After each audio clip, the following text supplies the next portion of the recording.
Les doy la bienvenida al curso de Patógenos y Defensa. Vamos a partir con la historia de la microbiología. En esta primera clase introductoria hablaremos sobre la historia de la microbiología, enfocándonos en aspectos de la microbiología médica y en particular en algunos objetivos de aprendizaje, como son reconocer las contribuciones históricas al conocimiento de la existencia de los microorganismos como agentes que causan enfermedades, nombrar enfermedades infecciosas ocurridas en la historia de la humanidad, comparar la teoría de la generación espontánea con la teoría germinal o biogénesis y explicar los postulados de Koch para reconocer un microorganismo patógeno. Para comenzar, revisemos el video de la historia de la microbiología que se hizo en los años 90, sin embargo, se mantiene muy vigente hasta el día de hoy. La historia da cuenta de numerosas enfermedades producidas por microorganismos. Esta ilustración muestra enfermos con la peste bubónica o peste negra.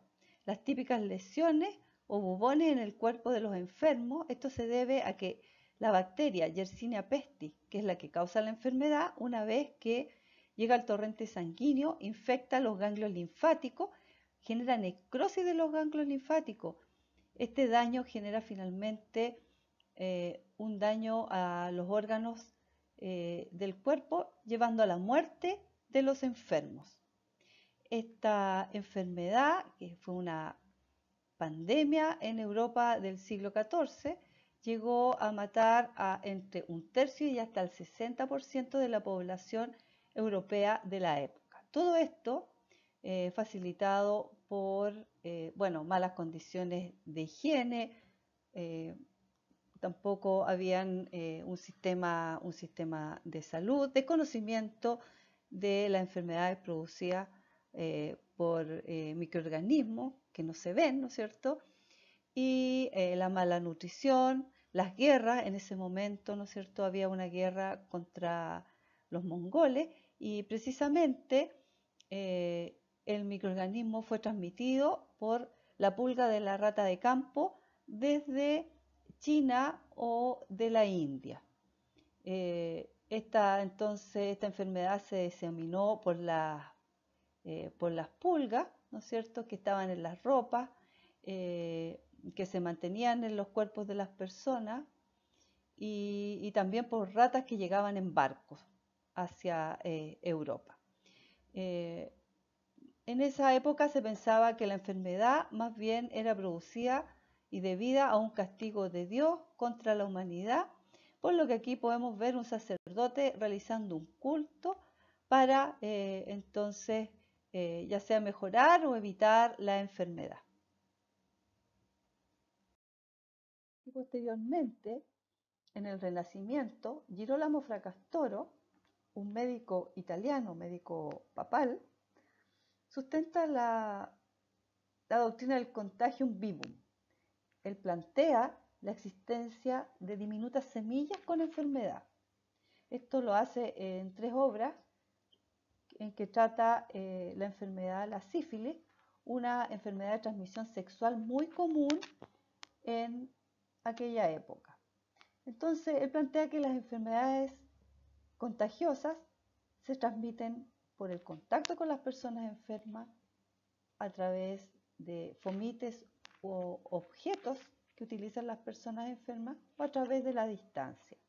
En la actualidad sabemos que enfermedades como la gripe, que tienen un origen viral, pueden ser transmitidos por los enfermos a través de las gotitas que expelen al toser o al estornudar. En el pensamiento de que existían microorganismos, organismos minúsculos que no éramos capaces de observar y que estos eran los causantes de enfermedades, está el pensamiento de Athanasius Kircher, que él era un científico, un erudito y además era un sacerdote jesuita, alemán.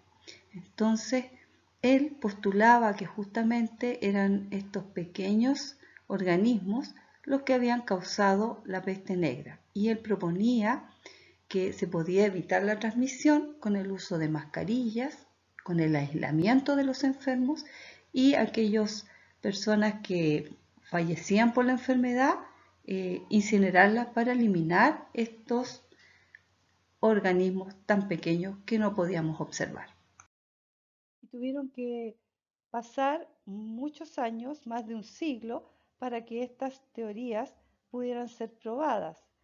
El desarrollo del microscopio por Anthony van Leeuwenhoek fue un importante aporte para poder visibilizar entonces estos microorganismos. Leeuwenhoek, con una invención de un microscopio muy pequeño de no más de 10 centímetros, que se muestra a la izquierda, fue capaz de observar distintas muestras, sangre, agua del lago, y observó y describió la forma de microorganismos, formas alargadas, formas cocáceas y formas como espiral que denominó vibrio. Las observaciones de los microorganismos realizadas a través del microscopio abren el debate de la generación espontánea, teoría que plantea que la vida puede crearse desde materia inerte. Esto fue postulado por Aristóteles el año 359 a.C.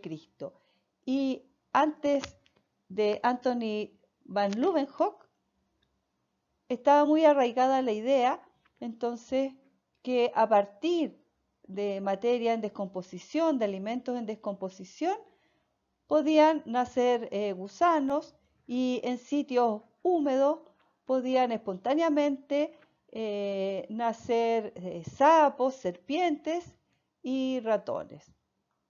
Por ello, esta observación hace que científicos como Rudolf Virchow en el siglo XIX apoyen la teoría de la biogénesis, que plantea que la vida proviene de vida preexistente.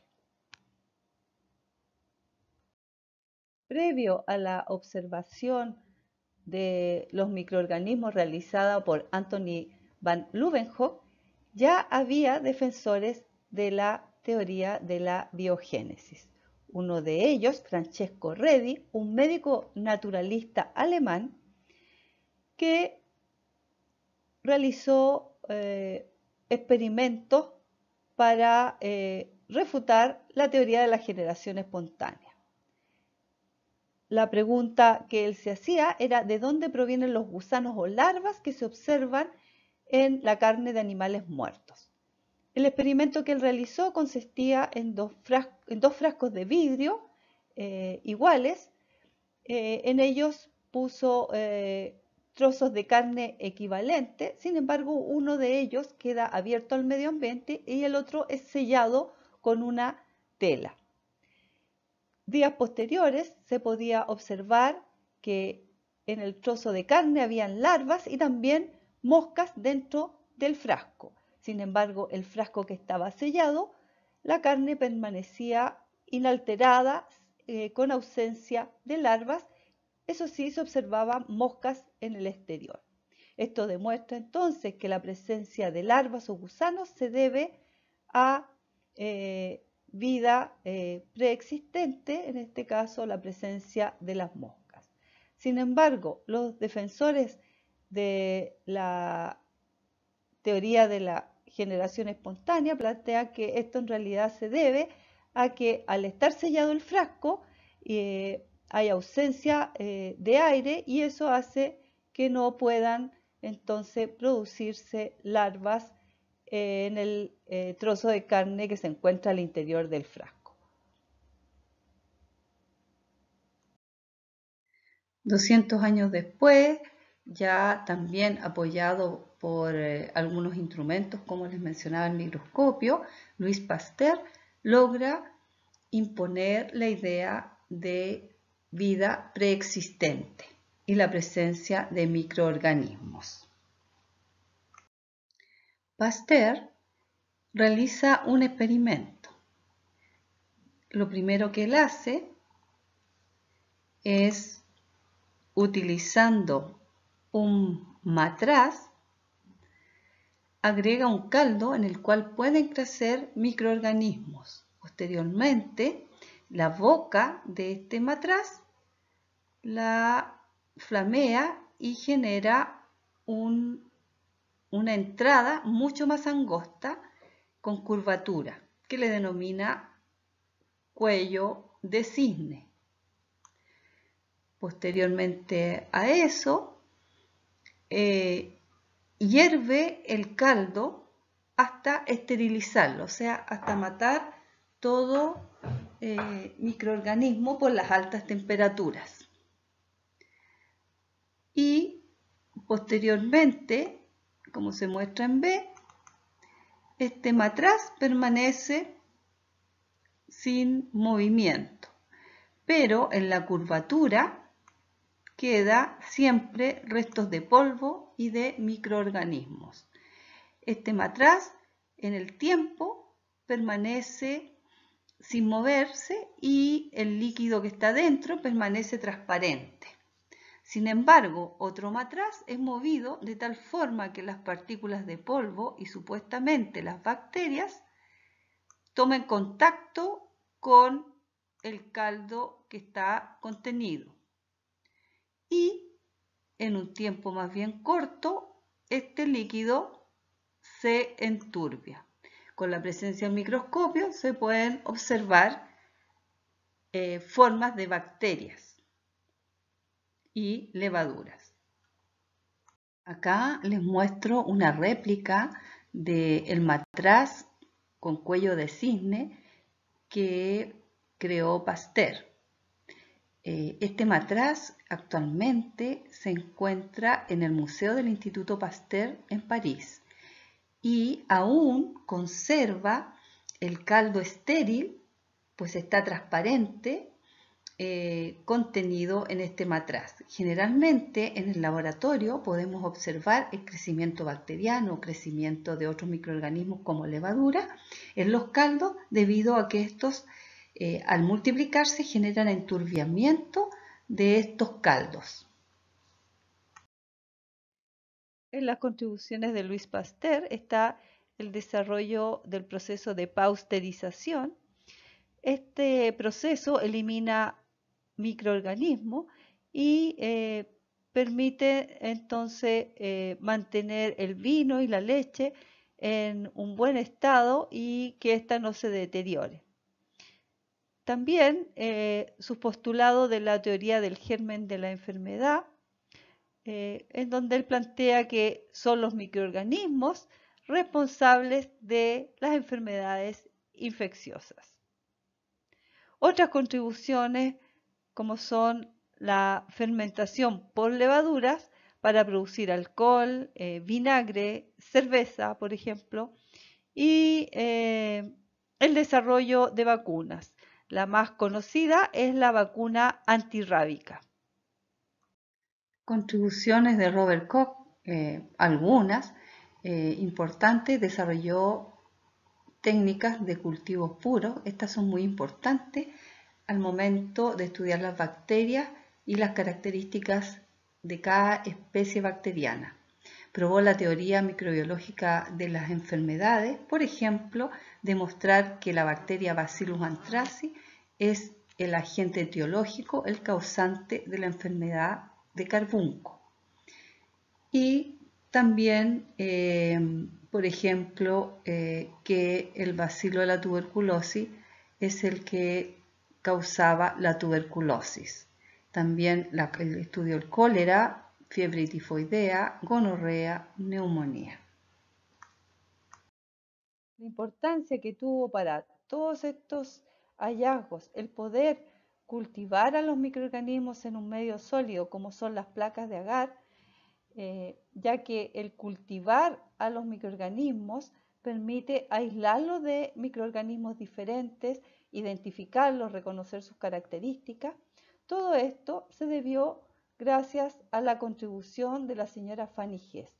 Ella era la esposa del asistente de laboratorio de Robert Koch. Ella es la que se dio cuenta que era mucho mejor utilizar agar que gelatina para estos medios sólidos, puesto el agar era mucho más estable a las temperaturas de cultivo y no era fácilmente digerido por las bacterias. Sin embargo, en esa época a ella no se le dio crédito por esta contribución, sino que su reconocimiento se ha hecho en los últimos años. Revisemos los postulados de Koch.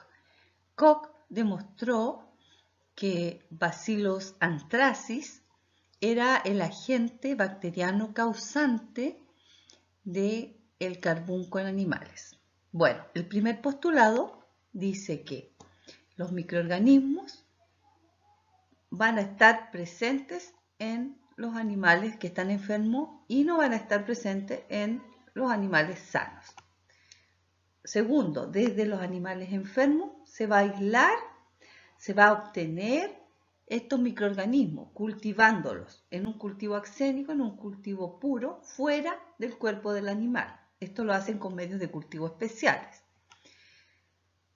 Tercero, este microorganismo que se obtuvo de los animales enfermos, que lo tenemos cultivado, lo podemos inyectar, lo podemos inocular en un animal susceptible, o sea, un animal que se puede enfermar con este microorganismo y va a mostrar los mismos síntomas de la enfermedad que mostraron los otros animales.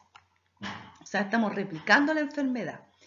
Y como cuarto punto, volvemos a reaislar el microorganismo en estos animales que nosotros enfermamos y las características del microorganismo cultivado en el laboratorio van a ser las mismas que se vieron inicialmente. De esta forma, demostramos que el microorganismo es el agente causal de la enfermedad. Acá entonces el primer postulado, en animales enfermos podemos observar microorganismos y en animales sanos no están estos microorganismos, pensando que los microorganismos que están causando la enfermedad serían estas barritas o bacilos que se muestran junto con los glóbulos rojos en la diapositiva. Si en este lado está la sangre de los animales enfermos que presentan estos bacilos que podrían ser sospechosos de ser los causantes de la enfermedad, y nosotros tomamos estos bacilos y los cultivamos, ¿cierto? Los vamos a obtener entonces en un cultivo puro axénico, en donde vemos colonias que ahí se muestran como colonias aisladas. Sin embargo, en animales, en los sanos, podemos ver que cultivamos y no tenemos microorganismos. Acá se muestra cómo inoculamos, inyectamos los microorganismos en un animal sano y este muestra los síntomas y las características del animal enfermo. Entonces, desde el animal enfermo se toma una muestra, la que posteriormente va a ser sembrada en una placa de agar. Luego de cultivada, se espera que en la placa crezca el mismo tipo de microorganismo que fue inicialmente aislado del animal que presentaba la enfermedad. Una pregunta. ¿Y usted cree que en la actualidad se aplican los postulados de Koch? La respuesta es por supuesto. Revisemos la actual pandemia debido a COVID-19. Este es un reporte de abril 2020 del Centro de Ciencia e Ingeniería de la Universidad Johns Hopkins. Y la verdad es que en esa época habían un poquito más de 1 millón de casos confirmados a nivel mundial. Y esto no hubiera sido posible de no existir técnicas de aislamiento y de identificación de este virus. La verdad es que cada vez que identificamos un agente infeccioso transmisible que está causando una enfermedad, estamos aplicando los postulados de Koch.